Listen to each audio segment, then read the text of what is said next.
tong kuan. Ito ay 800 ang bigay dahil kukuha pa doon ang pambayad sa kalsada. 800 per square meter. Pero ang bigay ng ibang ahente ay 1,000 at saka 1.2. Ay sabi ko kinaitis, huwag kang maniwala sa kanila. Bigay natin ang mababa, kailangan mo ng pera ngayon. Kasi yung anak niya dadalhin sa rehab. Sa rehab siya. Oo. Pag mahal, matagal ang pag-iwi. Aalis na pa naman sila sa 16 ng schedule. Kami na madali. Oo, kaya mura.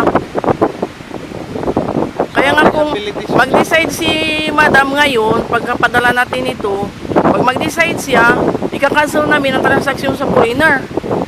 Kasi ako nahirapan magpaano ng korporasyon.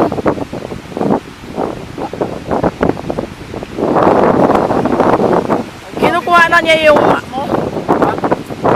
si madam ang inuupura namin. Ang laki naman ang pamuk na yun. Oo, may pambot.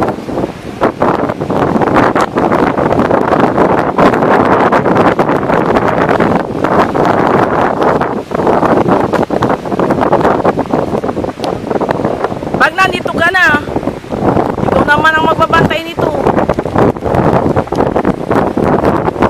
Pagpakuha ni madam. Nel!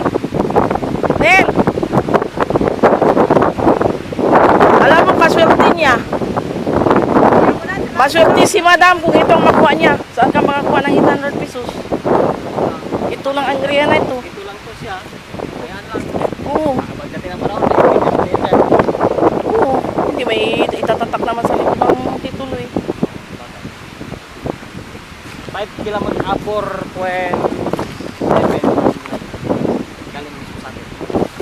4 kilometers.